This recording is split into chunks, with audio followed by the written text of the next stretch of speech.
नमस्कार दोस्तों, कैसे हैं आप लोग। दोस्तों, हम उम्मीद करते हैं कि आपको हमारे मोटिवेशनल वीडियोस काफ़ी पसंद आ रहे होंगे। अगर आपको हमारे वीडियोस पसंद आ रहे हो तो हमें कमेंट बॉक्स में ज़रूर से बताइएगा। और अगर आप हमारे चैनल पर नए हो तो हमारे चैनल को सब्सक्राइब ज़रूर करिएगा।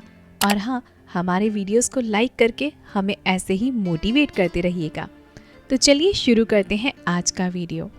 किसी भी व्यक्ति का व्यवहार उसे समाज में सम्मान दिला सकता है, तो वहीं उसका व्यवहार उसे समाज में बुरा भी बना सकता है।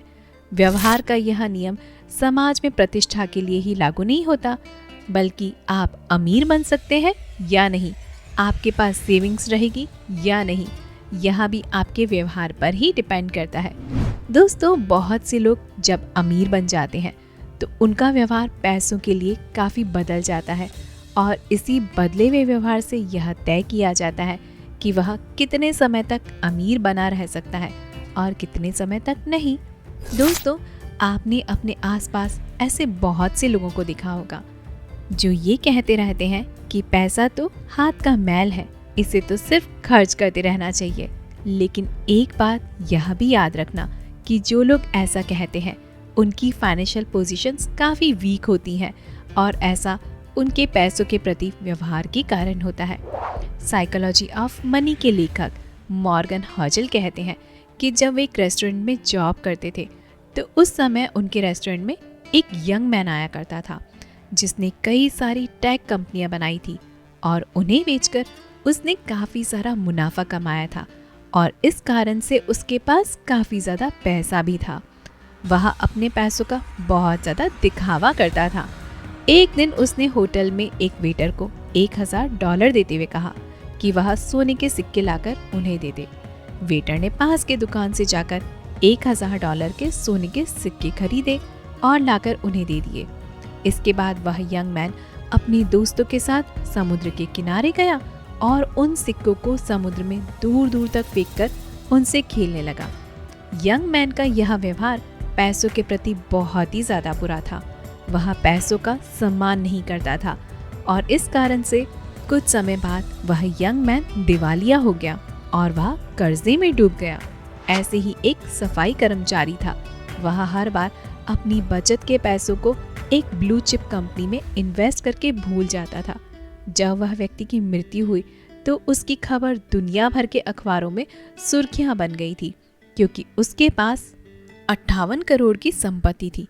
इस तरह से जब एक सफाई कर्मचारी ने पैसों के प्रति सम्मान दिखाया तो पैसों ने भी उसे करोड़पति बना दिया। इसलिए मॉर्गन हॉजल कहते हैं कि अमीर बनने के लिए सबसे पहले आपको पैसों की रेस्पेक्ट करनी सीखनी होगी। जब आप पैसों की रेस्पेक्ट करेंगे तो पैसे भी आपकी रेस्पेक्ट करेंगे। दोस्तों, एक सर्वे के अनुसार अमेरिका के लोग खाने और बुक्स खरीदने के लिए इतना पैसा खर्च नहीं करते जितना वे लॉटरी के टिकट खरीदने पर कर देते हैं। ऐसे लोग लॉटरी के टिकट खरीद लेते हैं जिनके लिए 25 से 30 हज़ार की राशि बहुत बड़ी होती है, लेकिन फिर भी वे पूरे साल भर की बचत को एक साथ लॉटरी के टिकट खरीदने में खर्च कर देते हैं। आपको और हमें यह बहुत ही गलत लग सकता है, लेकिन मॉर्गन हॉजल कहते हैं कि लोग पैसों को खर्च करने का फैसला इमोशनल होकर लेते हैं। यही कारण है कि जिनके पास 25-30 हज़ार बहुत बड़ी राशि होती है वे भी लॉटरी के टिकट खरीद लेते हैं।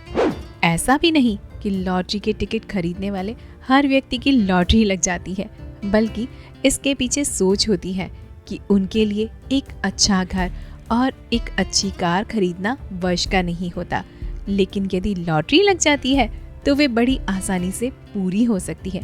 सारी सुख सुविधाएं वे काफ़ी आसानी से खरीद सकते हैं।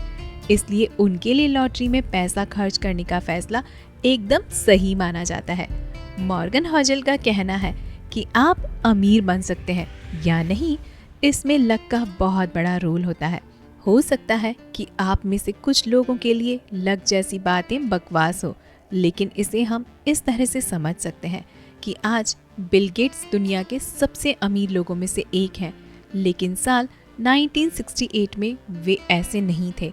उस समय बिल गेट्स एक स्कूल में पढ़ते थे और उनकी किस्मत अच्छी थी क्योंकि वे जिस स्कूल में पढ़ाते थे उस स्कूल में कंप्यूटर थे 1968 में करोड़ों स्टूडेंट बिल गेट्स की तरह ही स्कूल में पढ़ते थे, लेकिन हर एक के पास कंप्यूटर का एक्सेस नहीं हुआ करता था। एक बात बिल गेट्स भी काफ़ी अच्छी तरह से स्वीकार करते हैं कि यदि उस समय उन्हें कंप्यूटर का एक्सेस नहीं मिलता तो आज माइक्रोसॉफ्ट भी नहीं होता। इस तरह से बहुत से अमीर बनने वाले लोग किसी न किसी मामले में लकी होते हैं, लेकिन लक के साथ साथ रिस्क भी काफ़ी ज़्यादा रोल निभाता है दोस्तों। केंट बिल गेट्स के काफ़ी अच्छे दोस्त थे और कंपनी को शुरू करने वाले सहयोगी भी थे, लेकिन स्कूल के दिनों में ही उनकी एक कार एक्सीडेंट में मौत हो जाती है।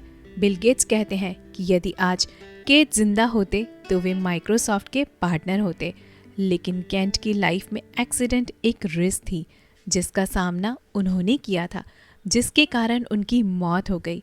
मॉर्गन हॉजल कहते हैं कि ठीक ऐसे ही करोड़ों लोग रिस्क का सामना करते हैं, यानी उनका बैड लक होता है जिसके कारण उनके पास मौका होने के बावजूद भी वे उस मौके से चूक जाते हैं। इसलिए ज़िंदगी में गुड लक और बैड लक का भी बहुत बड़ा इम्पॉर्टेंट रोल होता है दोस्तों बहुत से लोगों की दिक्कत होती है कि उनके लिए इनफ नाम की कोई चीज़ नहीं होती। वे ज़्यादा से ज़्यादा चीज़ों को पाना चाहते हैं। ऐसे ही बिजनेसमैन थे रंजन गुप्ता, जिन्होंने बहुत ही कम उम्र में काफ़ी बड़ी अचीवमेंट हासिल कर ली थी। एक समय उनके पास 100 मिलियन की संपत्ति थी, लेकिन उनकी भूख बहुत ज़्यादा थी और इस कारण से वे तेज़ी से बिलियनियर बनना चाहते थे। इनके चलते उन्होंने अपनी कंपनी के पर्सनल डेटा को बेचना शुरू कर दिया और इस कारण से उन्हें जेल भी जाना पड़ा।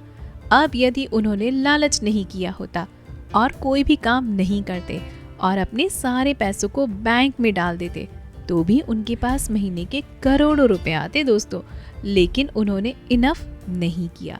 इस कारण से उन्होंने कुछ गलत कदम उठाए।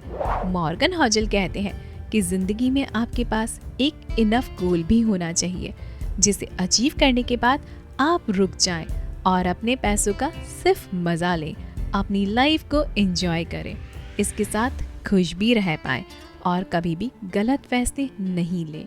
मॉर्गन हॉजल कहते हैं कि आपके अमीर बनने में कंपाउंडिंग का भी एक बहुत ज़्यादा अहम रोल होता है।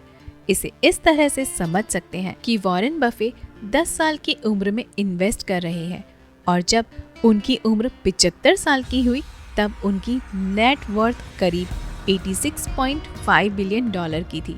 इसमें भी सबसे मज़ेदार बात यह है कि करीब 81.5 बिलियन डॉलर उन्होंने 7 साल की उम्र में कमाए थे। अब आप मान लीजिए वॉरेन ने 30 साल की उम्र में इन्वेस्ट करना शुरू किया होता तो 75 साल की उम्र में उनकी नेट वर्थ सिर्फ 12 मिलियन डॉलर की होती। कंपाउंडिंग की यही पावर सही समय पर शुरुआत करने पर आपको बड़ी ही आसानी से बिलियनियर बना सकती है। इसलिए फाइनेंशियल फ्रीडम के लिए आपको कंपाउंडिंग की नॉलेज होना बहुत ज़्यादा ज़रूरी है। दोस्तों मॉर्गन हॉजल कहते हैं कि अमीर बनना तो काफ़ी ज़्यादा आसान है, लेकिन हमेशा अमीर बने रहना बहुत ही मुश्किल है। जैसे कि वॉरेन बफेट ने अपनी लाइफ में काफ़ी फेलियर देखे हैं, लेकिन उन्होंने बिना पैनिक हुए आगे बढ़ते रहने का फैसला किया और उनके लगातार आगे बढ़ते रहने के फैसले ने उन्हें बहुत जल्दी बिलियनियर बना दिया। तो दूसरी वहीं तरफ रंजन गुप्ता काफ़ी पैसे कमाने के बाद बिलियनियर बनने के लिए पैनिक होकर बहुत से गलत फैसले करते रहे, जिसके चलते उन्हें जेल भी जाना पड़ा।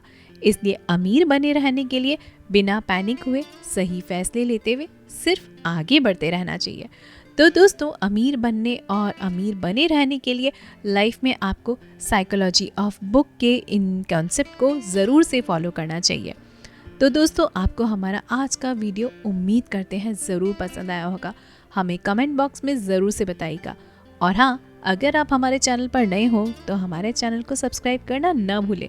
मिलते हैं अगले वीडियो में, तब तक के लिए स्वस्थ रहिए, अपना ख्याल रखिए और खुश रहिए। धन्यवाद।